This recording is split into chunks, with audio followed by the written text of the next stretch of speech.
Welcome back to my channel. ये हम लोग देख रहे हैं लाइट। ये जो अभी बेसिक पार्ट पढ़ा रहे हैं ये हम लोगों का क्लास 10th के लिए और 12th के लिए दोनों के लिए यूज़फुल है। क्लास 12th के बच्चों को आता है बट फिर भी जब स्टार्ट करते हो न्यू चैप्टर तो बेसिक कंसेप्ट का एक बार रिविज़न करना बहुत ज़रूरी होता है। तो लाइट इसे क्या है? लाइट तो हमको पता है फॉर्म ऑफ एनर्जी है। कैसे, क्यों, मैं इसमें इस पेज पे समझाते जाऊंगी आपको। जैसे लाइट भी उसी तरह फॉलो करता है जैसे साइनसॉइडल वेव है ना। ये तो लाइट आपने डिबॉगली थ्योरी पढ़ा होगा, उसमें क्या होता है जो डुअल होता है ना, डुअल नेचर होता है। ठीक है, तो लाइट भी साइनसॉइडल वेव्स को फॉलो करता है। जो क्लास 10th के बच्चे थोड़ा कम समझ में आएगा, लेकिन हाँ इसमें क्या है, इस अ फॉर्म ऑफ एनर्जी है और ये वेव नेचर शो करता है विच एमिट और reflect light. Light trouble in a straight. अब नाउ क्वेश्चन होता है कि मैम हम जो लाइट का ये जो बनाते हैं ये स्ट्रेट लाइन ही क्यों बनाते हैं?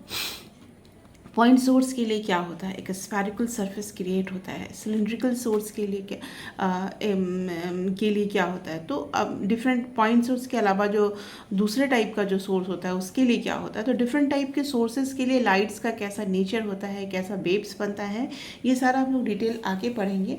बट आपको जो है अभी बेसिक पढ़ना है। It exhibits the phenomena of reflection, refraction, interference, diffraction, polarisation and double refraction. तो जो लाइट में क्या क्या चीज़ होती है, तो जो क्लास 10th के लेवल में है रिफ्लेक्शन, रिफ्रैक्शन, इंटरफेरेंस अभी आपको नहीं पढ़ना है, 12th में पढ़ना है। डिफ्रैक्शन भी थोड़ा सा है, ज़्यादा नहीं है, पोलराइजेशन समझने के लिए है। डबल रिफ्रैक्शन से मतलब आपके लिए इम्पॉर्टेंट है रिफ्लेक्शन, रिफ्रैक्शन। ठीक है, तो मान लो कि अगर एक जगह पे एक पॉइंट पे अगर लाइट आ रही तो लाइट का नेचर क्या हो जाएगा, ये क्या होगा, कन्वर्जिंग। यहाँ से दूर जा रही है तो लाइट का नेचर क्या होगा, डाइवर्जिंग होगा। तो रिफ्लेक्शन ऑफ लाइट क्या होता है, जब रिफ्लेक्ट कोई भी लाइट जो आती है ना, मान लो ये लाइट आई और ये इसी डायरेक्शन में रिटर्न हो गई, तो this is called, what is this is called reflection. तो reflection of a light, when a ray of light falls on any object it return back. जैसे आप टॉर्च डाल तो कुछ रोशनी आपकी तरफ आती है, that is due to the reflection and back in the, और किसी मीडियम, आप जिस मीडियम से टॉर्च चला रहे हो उसी में, मीडियम कहने का मतलब मान लो कि आपने टॉर्च, एक कंडीशन हो सकता है ना कि आपने एयर में, वैक्यूम में क्रिएट किया, दूसरा ऐसा हो सकता है कि आप वाटर के अंदर हो सकता है, तीसरा किसी और मीडियम के अंदर में भी ऐसा हो सकता है ना।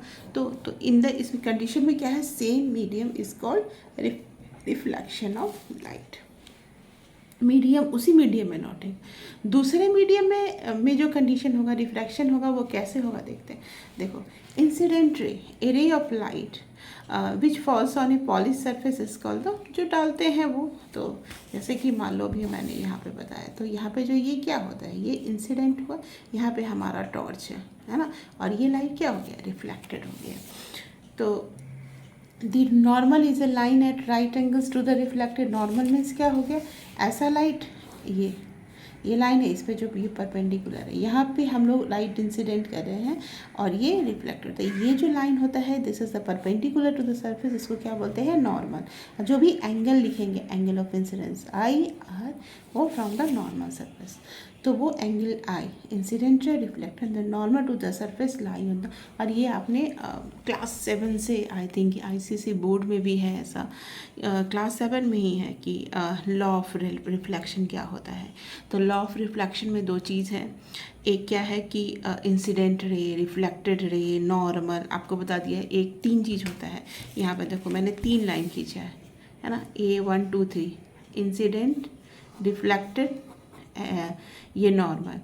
तो RIN याद रखना, रिन साबुन सबको याद रहता है, तो all are in same plane. Trick है, याद रखोगे ऐसे, जिसको याद नहीं होता है, जिसको कम याद होता है, ऐसे तो ऐसे ही समझ में आ जाता है। बट रिन जो है, रिफ्लेक्शन, इंसिडेंस एंड नॉर्मल, और are in the same plane. ठीक है, तो this is the first law, आपको लिखना पड़ेगा लॉज के बारे में। एंड द सेकेंड लॉ हमारा क्या होगा, सेकेंड लॉ हमारा ये होगा, स्नेल्स लॉ से आएगा, म्यू इक्वल टू साइन आई बराबर साइन आर। तो ये हम लोग सेकेंड लॉ क्या होगा, म्यू साइन आई बराबर μ1 sin i equal to μ2 sin r, या इसको ऐसा लिख सकते हो sin i by sin r equal to μ2 by μ1, है ना। μ1 क्या है, refractive index of first medium, and μ2 क्या है, refractive index of second medium, है ना। तो ये हो गया हमारा। अब यहाँ पे देखो मैंने IR बनाया हुआ है। अब देखो, अब हम लोगों को कैसे कैसे क्या क्या होता है वो देखते हैं। When a ray of light falls on a mirror normally और at right angles and it get reflected back along the same path, अगर सेम ऐसे यहाँ जाएगा तो उसी पाथ में रिटर्न हो जाएगा।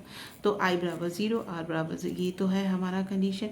ये कनकेव मिरर का देखो, ये C से गया फिर अगेन C पे लौट के, ये कन्वेक्स मिरर का है। रिफ्लेक्शन जो होता है वो दो तरह का होता है, एक को बोलते हैं रेगुलर, दूसरा होता है इरेगुलर। रेगुलर को क्या होता है, स्पेक्युलर भी बोलते हैं, इरेगुलर को डिफ्यूज भी बोलते हैं। मतलब कि प्लेन सरफेस पे जो रिफ्लेक्शन हो रहा है उसको हम लोग क्या बोलेंगे, रेगुलर, यानी फ्रिक्शन यहाँ पे ऑलमोस्ट जीरो, जीरो तो कहीं होता नहीं है, ऑलमोस्ट, तो रिफ्लेक्ट होके ऐसे हमारा ये हो गया, ये इंसिडेंट, ये रिफ्लेक्टेड। मैंने पैरेलल लाइट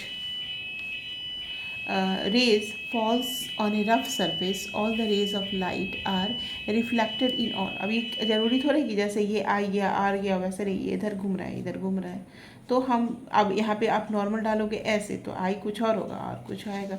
तो ये हो गया इरेगुलर या डिफ्यूज रिफ्लेक्शन कहते हैं, ठीक है। अब आते हैं हम लोग मिरर में। मिरर में हम लोगों को क्या पढ़ना है, एक है कनकेव मिरर और दूसरा है कन्वेक्स मिरर। कनकेव मिरर हमारा इस तरह से हो गया, बाहर की तरफ पे पॉलिश्ड ये चीज़ लगा हुआ है और इसमें इंटरनल मतलब ऐसा है। इन अदर वर्ड तो मैं इसको का सर्कल जैसा बना दूँ तो ये सेंटर हो गया, centre of curvature of both mirror, और ये हो गया हमारा कन्वेक्स और ये कनकेव मिरर। अब ये जो मिरर जो पढ़ेंगे इसके बाकी सारे पार्ट्स पढ़ने होंगे। ये सी तो कैसे इसको समझेंगे, कैसे मान लो यहाँ पे एक सर्कल बनाते हो तो एक सेंटर होगा ना, सेंटर के around, this is called the centre of curvature. इसका आधा, ये इसको आर बोलते हैं, आर बराबर या इसको बस आर बराबर क्या होगा 2F, या F बराबर R/2। और ये जो मेन लाइन है जहाँ पे मिरर का इस जिसके रेफरेंस में बात करते हैं, तो ये जैसे एक्स एक्सिस जहाँ पे ये 50-50 कट रहा है, तो this is called the principal axis. ये पॉइंट पोल है, और ये जो थिकनेस है ना, इसको बोलते हैं aperture, pole and centre of curvature. तो जो लाइन पोल और सेंटर ऑफ कर्वेचर से मिलता है उसको प्रिंसिपल एक्सिस बोलते हैं। Geometrical central point of the reflective surface denoted by pole. तो ये जो होता है, जो सर्कल बनाते हैं, और ये जो एक्स एक्सिस जहाँ पे कट किया ना, दैट इज़ द पोल। तो इस मिरर के लिए ऐसा होगा, दूसरे मिरर के लिए सोचो, है ना, तो उसका ये ऐसा हो जाएगा, तो उसका पोल भी ऐसे होगा ना। अगर इस दोनों को ऐसा बनाते हैं तो अपने आप हम लोग क्रिएट कर सकते हैं दो मिरर एक ही डायग्राम में। अब देखो, center of curvature, the reflecting surface of a sphere, it has a center which is known as a center। मतलब एक सर्कल जो बनाते हैं हम लोग, है ना, जैसे नहीं समझ में आया तो सिंपल सा समझो, ये सर्कल बनाए तो यहाँ पे C के अराउंड बनाएंगे, तो this is called the centre of curvature. ये आर हो गया उसका रेडियस, ये पॉइंट हो गया पोल, इसको भी बोल सकते हैं पोल। एक तरफ बना दो कनकेव मिरर और एक तरफ बना दो कन्वेक्स मिरर। और फोकल लेंथ क्या होता है, the length between the pole and the focus is called the focus length. जब इनफाइनाइट रे ऑफ लाइट आती है और जहाँ पे वो प्रिंसिपल एक्सिस को कट करती है, तो ये डिस्टेंस क्या बोलते हैं, फोकल डिस्टेंस, और वो पॉइंट को फोकस बोलते हैं। जब ये line parallel to principal axis होती है तो पास थ्रू द फोकस, और वाइस वर्सा दोनों के लिए है, कन्वेक्स के लिए और कनकेव के लिए। कन्वेक्स में यही कंडीशन है कि वो appear to be the curve, है ना, ये पूरा स्ट्रेट नहीं दिख रहा, इसको स्ट्रेट कर देते हैं, appear to be the curve. लेकिन उसके लिए क्या है कि डायरेक्टली आता है, रे of light passes through the centre of curvature, तो CC याद रखना, CC मतलब C पे आएगी फिर C पे जाएगी, दोनों के केस में। अब यहाँ देखो, a ray of light falling on a pole get reflected at the same angle on the other side of the pole axis. यहाँ पे आई पे गई तो आई पे ही रिफ्लेक्ट, जैसे कि sine I by sine R वाला जो कंडीशन है ना, आई और आर वाला जो कंडीशन, इंसिडेंट जैसे टॉर्च जलाए इंसिडेंट एक सरफेस, वही पॉइंट क्या हो जाता है, पोल पे हो जाता है। तो ये दोनों के लिए है, ये हमारा कन्वेक्स मिरर है, ये कनकेव मिरर, कन्वेक्स मिरर। अब देखो, अब इमेज के डिफरेंट कंडीशंस हैं, all the condition of the image. First condition, object infinite, बहुत दूर से लाइट जला रहे हो तो इमेज कहाँ बनेगा, एफ पे बनेगा। और nature of real and inverted, अब देखो इस बात को समझाते हैं। रियल और इन्वर्टेड जो एक्स एक्सिस के इधर बनेगा, देखो ये है हमारा axis, X test, Y test. तो इधर जो भी इमेज बनेगा इस साइड, मतलब नेगेटिव एक्स एक्सिस की तरफ, उसको क्या बोलेंगे, रियल। इसके उल्टा मतलब वाई डैश में बनेगा, उसको क्या बोल देंगे, इनवर्टेड मतलब नेगेटिव वाई की तरफ बनेगा। अब देखो समझो चीज़ों को, जब ये एक्स एक्सिस के तरफ ऑब्जेक्ट भी इधर ही रखते हैं तो ऑब्जेक्ट इधर हो गया तो ऑब्जेक्ट भी नेगेटिव। आपको बस सिंपल सा ये प्लस माइनस। अब देखो इमेज ऐसा बनेगा ना उल्टा, मतलब माइनस की तरफ बना तो इमेज का जो अगर लेंथ लेना होगा तो माइनस लेंगे, तो रियल मतलब नेगेटिव एक्स एक्सिस की तरफ, एंड वाई नीचे गिर गया तो इनवर्टेड। ठीक है, तो ऐसे ही।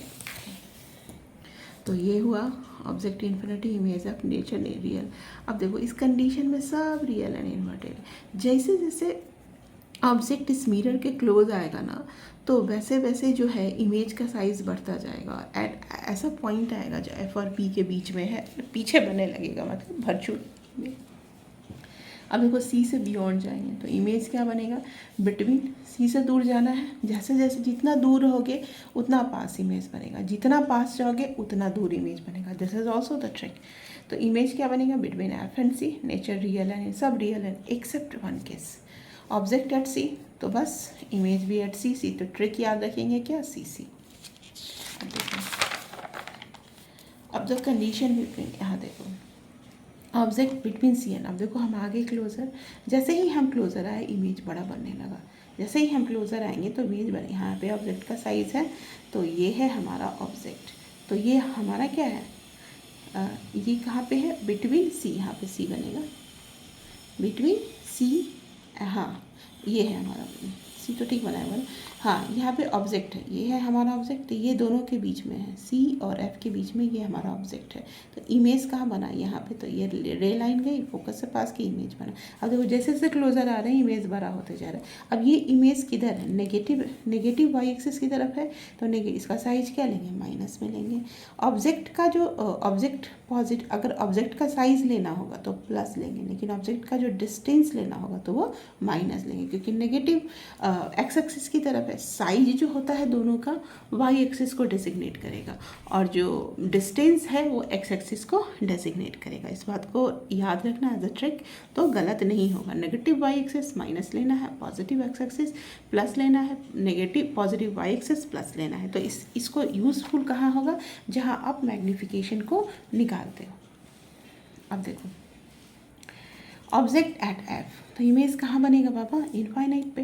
मैंने आपको जहाँ जैसे जैसे क्लोज़र हम आते जा रहे हैं हमारा कंडीशन ख़राब होते जा रहा है। अब और क्लोज़र आ गए, है ना, और क्लोज़र हम लोग आ गए, तो जैसे ही आप यहाँ पे पी और क्लोज़र आ गए, बियॉन्ड इधर आ गए, तो हमारा इमेज कहाँ बन गया, बिहाइंड मिरर बना। तो नेचर क्या हो गया, वर्चुअल एंड इरेक्ट, है ना, वर्चुअल एंड सी है, यहाँ पे कोई पे एफ दे दो। तो वी विल, जैसे ही हम पोल के क्लोजर आएंगे तो हमारा जो इमेज है वो क्या बनेगा, वर्चुअल। अब ये देखो वर्चुअल, यहाँ पे प्लस वाई है तो इसका साइज क्या लेंगे, प्लस में। ये प्लस पॉजिटिव एक्स एक्सिस की तरफ है तो ये भी प्लस में लेंगे, यानी दोनों क्या होगा, प्लस प्लस होगा। बट ये जो इमेज का डिस्टेंस क्या होगा, नेगेटिव, एंड इमेज का ऑब्जेक्ट का डिस्टेंस क्या होगा, नेगेटिव, एंड ऑब्जेक्ट का जो साइज होगा वो पॉजिटिव। तो इसमें वाई एक्सिस एक्स एक्सिस का ध्यान रखोगे तो कभी भी साइन में गलत नहीं होगा। तो अब हम लोग ये देखते हैं कन्वेक्स मिरर के केस में ऑब्जेक्ट एट इन्फिनिटी, तो नेचर वर्चुअल एंड इरेक्ट बनेगा। जब पोल और एफ के बियॉन्ड रहेगा, ये है हमारा ऑब्जेक्ट, है ना। तो इमेज क्या बनेगा, पी और एफ के, एफ पी के बीच, मतलब एफ बियॉन्ड पी बनेगा तो पी और एफ के बीच। और देखो छोटा सा साइज है, दोनों का जो मैग्नीफिकेशन होगा +1 में होगा क्योंकि दोनों पॉजिटिव में है। बट एम क्या होगा, माइनस में होगा क्योंकि ये नेगेटिव और ये पॉजिटिव है। फिर object anywhere between infinity and pole at the mirror between P and F size of very small and nature virtual and erect। इसको क्या बोलेंगे, virtual and erect। Between infinity and pole, यहाँ पे पोल और इन्फिनिटी के बीच में रखते हैं। अब कनकेव मिरर का यूज़ कहाँ है, ये बहुत आता है 10th में 2 मार्क का 1 मार्क का क्वेश्चन। कनकेव मिरर का कोर्स टॉर्चेज में जहाँ पे सर्च करना है, चोर को सर्च करना है, कुछ कीड़े मकोड़े, तो वहाँ पे हेडलाइट व्हीकल का रहता है। सेविंग मिरर में रहता है, जो डेंटिस्ट है वो हमारे टेथ को बड़ा देखना चाहते हैं तो वो वहाँ यूज़ करते हैं। This is the use of the concave mirror. And convex mirror का यूज़ कहाँ पे होता है, कन्वेक्स मिरर का यूज़ होता है जब बड़े एरिया में किसी चीज़ को देखना होता है तो ड्राइवर इसे यूज़ करता है। Use as a rear view mirror in vehicle because it gives erect image. अब मैंने आपको ये बता दिया है। अब देखो एक ट्रिक याद रखना, मिरर का फॉर्मूला क्या होता है, 1/v + 1/u = 1। तो u जो है हमेशा नेगेटिव ही होगा, नेगेटिव साइज में आता है। और भी तो ये हो गया, f हो गया, f बराबर r by height of image by height of the object. अब दोनों अगर इसी साइड बनेगा, वर्चुअल बनेगा, सोचो ऐसे ऐसे बनेगा तो ये क्या होगा, h'/h हमेशा क्या होगा, पॉजिटिव होगा। m का वैल्यू हम -b/u =h, ये डिस्टेंस हो गया, यानी x एक्सिस के तरफ का पॉइंट हुआ, और ये हो गया y एक्सिस का पॉइंट। m > 1 होगा, मैग्नीफाइड होगा, equal to same size, <1 diminished होगा। ट्रिक्स याद क्या, हमेशा याद रखेंगे, object height positive always, image height negative, मतलब ऊपर की तरफ ऐसे ऑब्जेक्ट रखते हैं ना, नेगेटिव रियल के लिए और पॉजिटिव वर्चुअल के लिए। मैंने ऑलरेडी डिस्कस कर वर्चुअल मतलब आप पॉजिटिव y एक्सिस की तरफ object distance from pole negative, image distance negative, वो तो आपने सब कुछ सिर्फ x एक्सिस y एक्सिस को ध्यान में रख के करना है। Focal length of the concave mirror हमेशा नेगेटिव होता है एंड कन्वेक्स मिरर क्या होता है, पॉजिटिव होता है। तो ये मैंने आपको शॉर्ट्स वीडियो में मिरर का 1 शॉट में कर दिया। फिर हम लोग इसके अगर लेंस का पढ़ेंगे तो उसके पहले subscribe my channel. Bye bye.